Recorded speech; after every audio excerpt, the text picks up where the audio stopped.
ఉత్తర తెలంగాణలో ప్రసిద్ధిగాంచిన హన్మకొండ జిల్లా భీమదేవరపల్లి మండలంలోని వీరభద్రస్వామి ఆలయం కలిగిన కొత్తకొండ గ్రామం ఇక మండలం కాబోతుంది. అసెంబ్లీ ఎన్నికలకు ముందు ప్రస్తుత రాష్ట్ర మంత్రి పొన్నం ప్రభాకర్ గౌడ్ ఇచ్చిన హామీ త్వరలోనే నెరవేరబోతుందా అన్న ప్రశ్నకి అధికార పార్టీ నేతలతో పాటుగా అధికార వర్గాలు సైతం అవుననే సమాధానం ఇస్తున్నారు. 13 గ్రామాలతో కొత్తకొండ మండలం ఏర్పాటు చేయాలంటూ సీఎం రేవంత్ రెడ్డికి మంత్రి పొన్నం ప్రభాకర్ గౌడ్ నివేదికలు సైతం అందించినట్టు తెలుస్తోంది. త్వరలోనే మండల ఏర్పాటుపై మంత్రి పొన్నం ప్రభాకర్ గౌడ్ అధికారిక ప్రకటన సైతం చేయనున్నట్లు విశ్వసనీయ వర్గాల సమాచారం.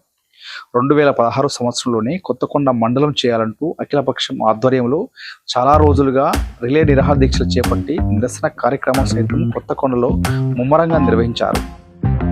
పుణ్యక్షేత్రమైన కొత్తకొండ మండలం ఏర్పాటుకు అన్ని సౌకర్యాలు అవకాశాలు ఉన్నప్పటికీ అప్పుడే టీఆర్ఎస్ ప్రభుత్వంలో క్రియాశీలకంగా ఉన్న పల్లా రాజేశ్వర్ రెడ్డి వేలేరును మండల కేంద్రంగా ఏర్పాటు చేశారు. అసెంబ్లీ ఎన్నికల ప్రచార నేపథ్యంలో కొత్తకొండ గ్రామానికి వచ్చిన పొన్నం ప్రభాకర్ గౌడ్ తనను ఎమ్మెల్యేగా గెలిపిస్తే ప్రప్రథమంగా కొత్తకొండను మండలంగా ఏర్పాటు చేస్తామని ఈ ప్రాంత ప్రజలకు హామీ ఇచ్చారు.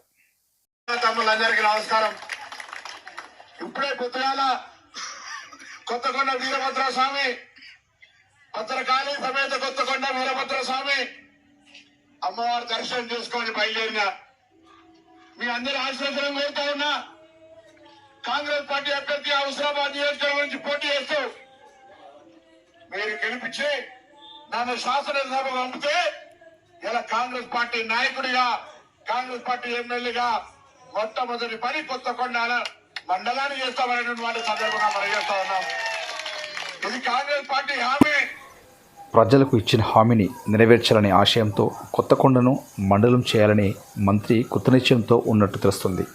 బేంద్రపల్లి మండలంలో ప్రస్తుతం 25 గ్రామాలు ఉండగా అందులో కొత్తకొండ, చంటేపల్లి, మల్లారం, విల్లగడ్డ తండా, రసూల్పల్లి, ధర్మారం, బొల్లోన్పల్లి, గట్లనరసింగపూర్, ముస్తఫాపూర్, వీరభద్రనగర్, గొల్లపల్లి, ఎర్రబెల్లి, కన్నారం గ్రామాలను కలుపుతూ కొత్తకొండ మండలం ఏర్పాటు కానుంది.